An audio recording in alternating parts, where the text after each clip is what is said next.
Now. Oh, wait now. I said, welcome, everybody. All right. We are here at the seat of power. Whose house is this? Our house. There you go. That's it. It's our house. He might live in it, but it's our house.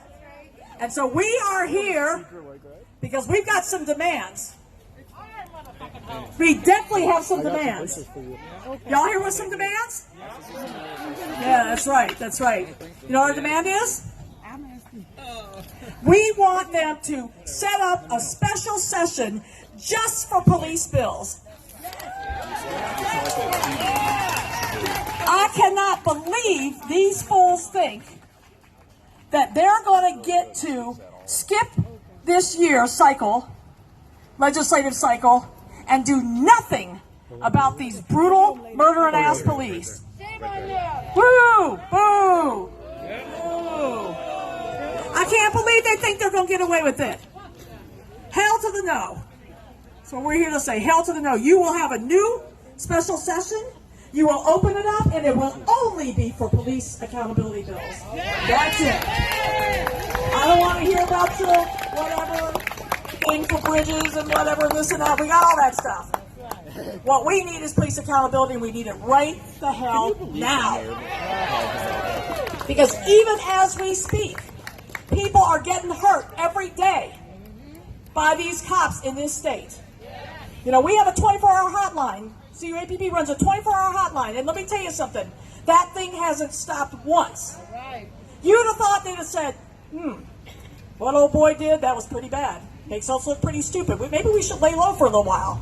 Nope, they didn't do that. They doubled down on brutality. That's what they did. They're doubling down on brutality. And they're ignoring people's needs on top of it all. So what the hell would we need these clowns for in the first place? You know, let's tell it, right, what it is. You know what it is. You know what it is. So we know that, right? So we're here to say you will have a special session, and it will deal with police bills and nothing else. And that's our demand. So I hope you're hearing us in there, old boy. Because that's what we're here for. We're here to let you know what's got to happen. Even Walz himself said what the legislature tried to bring forward was low-hanging fruit and tepid and wouldn't do the job, and we knew it. We called that crap out before it even hit the floor. I want to tell you a little story just from my own particular perspective and experience. I got a call.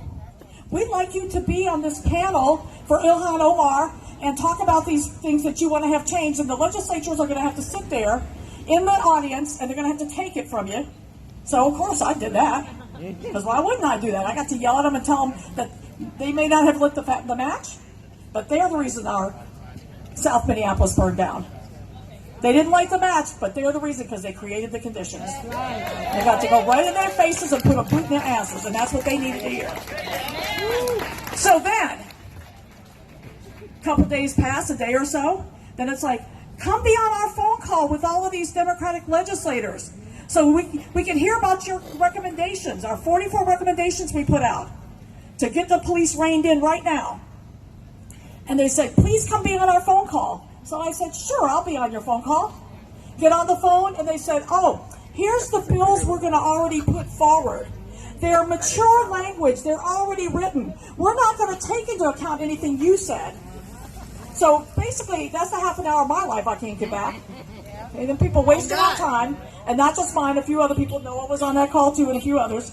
They wasted our time coming to us saying, we already know the solution. How the hell you know the solution? You didn't know it last year, the year before that, or the year before that. You're going to tell me you know the solution now. And then one of their arrogant asses actually said to me, oh, your recommendations? Thank you for putting our bills in your recommendations. I was like, we've been talking about this stuff for 20 freaking years. What do you tell me put your bills in our recommendations, man? I had to go off. So then they come out with these lame, pathetic, no change type of bills, and they expect everybody to rally around and get excited about something that ain't gonna change a damn thing. And then they can't even bring those pathetic things across the finish line. On God. Now, what the hell kind of legislature do we have? So, see, I'm not over here talking about, oh, the Republicans suck or whatever and all that. Both of them suck. All of them suck. Ain't none of them do a damn thing to change the situation. Let's be real. They're not willing to expend any political capital. They're not willing to do what it takes to get some real measures to rein these cops in right now. They're not willing to do it. And is that okay with you? No. Hell no, it's not okay. So we're here saying, get your asses back to that House. Get your asses back to the Senate. Get your asses busy and give us some damn changes right now. We're not playing anymore. And people know what the hell matches look like, okay? So they got to get a grip because we ain't standing down. You think everything's going to calm down and woody-doo, and they just think they can outlast this storm. Hell no. This is going to be a cloud that follows their asses everywhere they go till they make a change. So I just want to say that, put that right out there. This ain't about one side, about the other side, the Democrats, Republicans. A pox on all their damn houses till they make these changes. Okay? That's where I'm coming from. So yeah, you ain't lying. Ain't no power like the power of the people, because the power of the people don't stop. Ain't no power like the power of the people, because the power of the people don't stop. Oh yeah. Ain't no power like the power of the people, because the power of the people don't stop. Ain't no power like the power of the people, because the power of the people don't stop. Ain't no power like the power of the people, because the power of the people don't stop. Power like the power of the people. Power of the people don't stop. Hey, Walsh.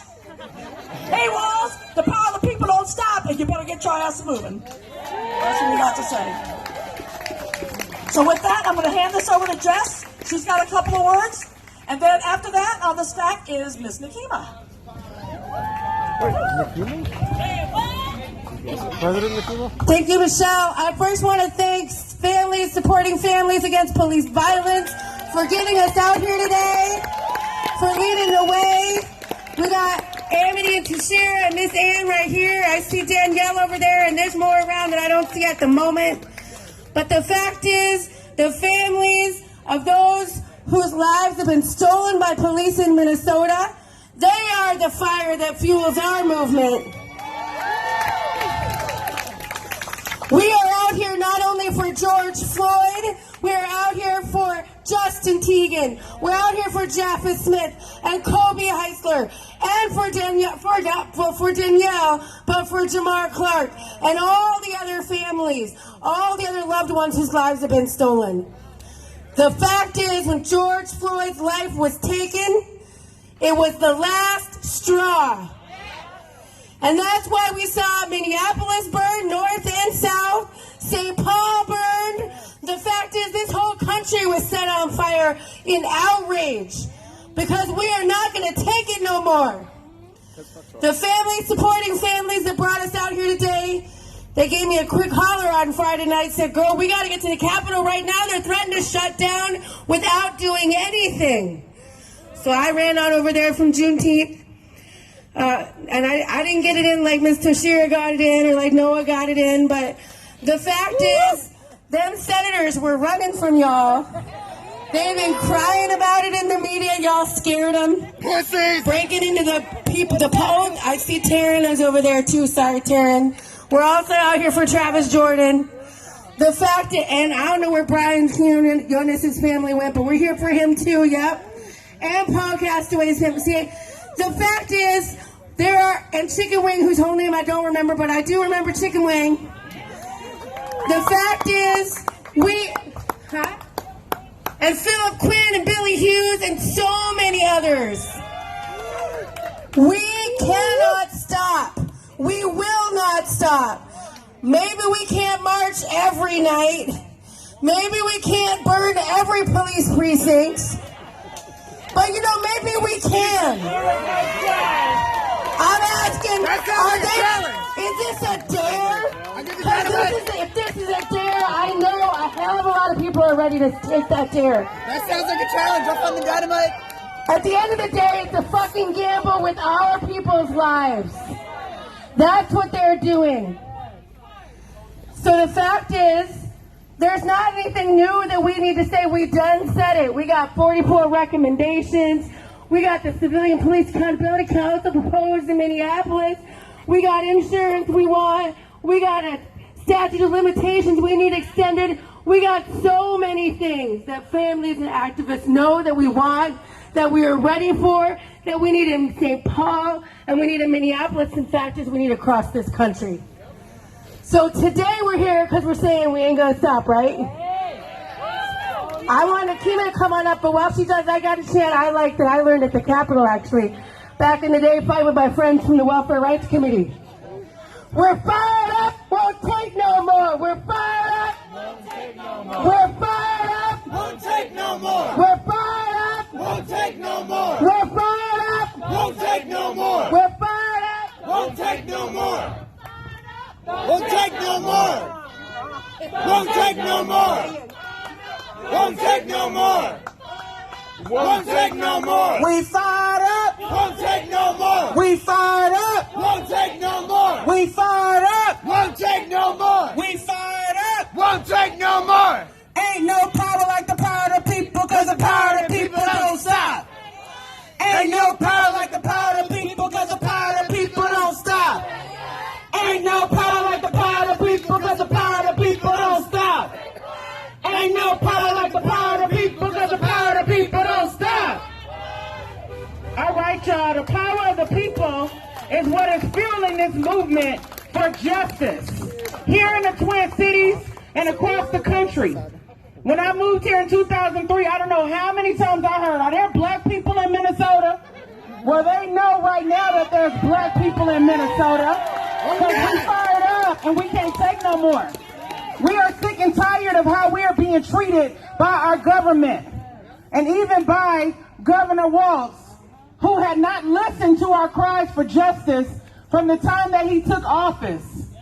And then he had to go on TV and talk about the changes that he was going to try to make in the aftermath of many parts of the state of Minnesota burning. But if he had listened just like the other folks in government, we wouldn't have gotten to that point.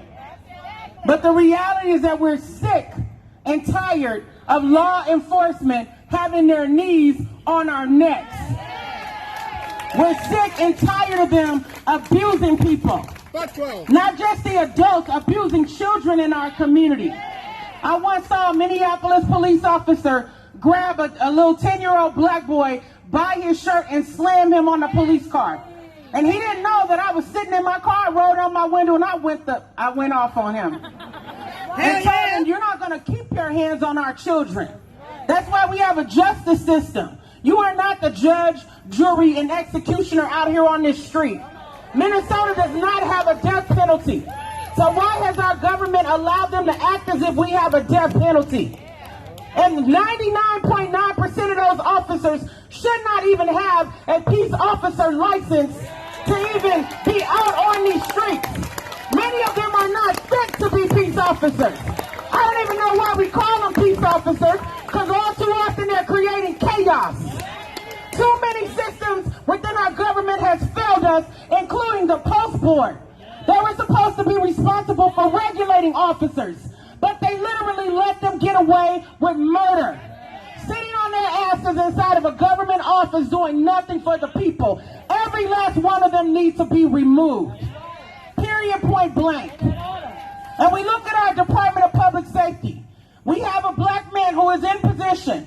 And y'all have heard me say before, all skin folk ain't kin folk. I'm not finna cape for a black person in office who's sitting here rubber stamping the BS that our communities have gone through. John Harrington used to be the chief of the St. Paul Police Department. And while he was chief, he literally let white officers get away with murder. He allowed them to abuse people until we ran his ass up out of there. And when he was no longer the St. Paul police chief, he became a legislator, still sitting on his ass doing nothing for the people. And instead of him being held accountable after that, he became the head of Metro Transit Police. And in that position, what do we see him do? Allow his officers to abuse black riders. If somebody couldn't pay their fare, they're snatching them off of trains, slamming them to the ground, handcuffing them, and treating people like animals. And again, instead of him being held accountable, what happens next? He gets appointed as the head of public safety for the state of Minnesota. And then has the nerve to want us to trust him. Well, we've looked at your record. There's no reason for us to trust you. You need to go somewhere and sit down, because you are not capable of running a police department, and even the state troopers who we know are corrupt. You guys just saw the article about a state trooper texting naked pictures of a woman that he pulled over. Now, I guarantee you there were problems long before those text messages were discovered. But who is holding these people accountable? Like Michelle Gross said, it's not the Democrats or the Republicans, it's both of their asses. Because neither one of them has done anything for the people, particularly people of color, in the state of Minnesota. All of them have blood on their hands as far as I'm concerned. It should not have taken this kind of uprising for them to finally stand up. They're being paid to do what they do. They made false promises to the people, and they need to be held accountable, or they need to get out the way. Period, point blank. So I stand in solidarity with the families today who are asking for a special session. And we're saying stop wasting our time, stop wasting our money, stop playing these games, and pass legislation that will hold law enforcement accountable in the state of Minnesota. And they also need to take it a step further and start investigating these ties to white supremacist groups and Ku Klux Klansmen who are connected to our law enforcement agencies. The FBI has put forward reports that shows that many of our law enforcement agencies have been infiltrated by white supremacist groups. So when they come through our hood, shooting and burning shit down, why do people act surprised? We know that some of these white supremacists are an extension of our law enforcement agencies, and they need to be held accountable. Because I'm at the point where I'm telling people, if they bust on you, you need to bust back. Period. They shouldn't be allowed to come into our community and violate our people and set things on fire and chase our children and not have any consequences under the law. Enough is enough. I'm fed up. I can't take it no more. So we have to continue to be out here. I don't care if it's 5 of us. We still gonna be out here standing up for justice, fighting for our freedom, and speaking for those who cannot speak for themselves because their lives were unjustly taken. So I'm asking you guys, continue to step up to the plate. Continue to invite people out here. Continue to demand justice. Continue to call out these weak-ass elected officials until they do their jobs or get out the way. Period. I'm going to pass the mic over to my husband, Marquise. Thank y'all for being here. Do your job. Do your job. Do your job. Do your job. Do your job. Do your job. Do your job. Do your job. That part. That part. She said, move, bitch. Get out the way. Get out the way, bitch. Get out the way. Look. That's the point. That's where we at right now. I typically don't talk like that. But the state that we are in has pushed us over the edge because we are sick and tired of being sick and tired of all of it. Black man after black man, native man after native man, woman after woman, child after child, Hmong man after Hmong man, and no justice. I keep saying this. You can't keep pissing on us. You can't keep beating on us. You can't keep abusing us. You can't keep marginalizing us and think that eventually we ain't gonna stand the fuck up and fight back. I got people calling me that know me, right? They concerned about me. because I'm using expletives and four-letter words. Like I said, I typically don't talk like this, but I am pissed the fuck off. You hear me? Piss the fuck off. I'm watching my brothers and my sisters get gunned down, choked out, beat, and you want me to remain nice with no justice?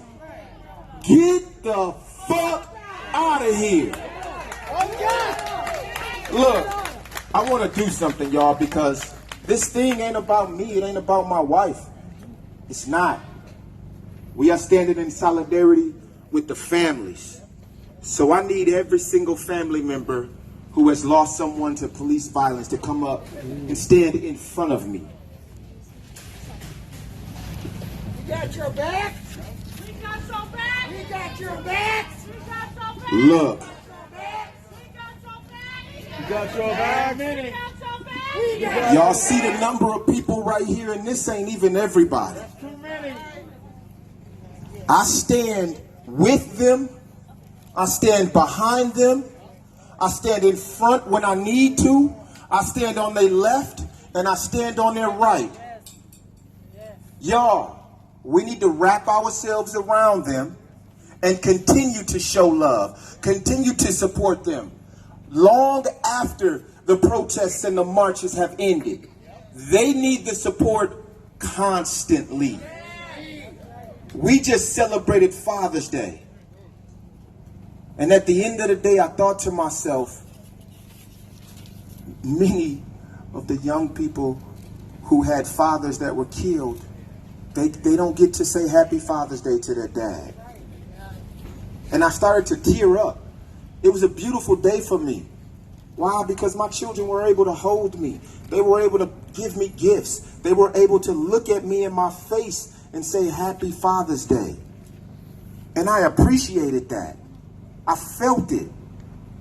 But then again, thought about George Floyd's daughter, who doesn't get to look into his eyes again. And all of these people here standing in front of us, all of our brothers and sisters who lost their loved one. Think about that.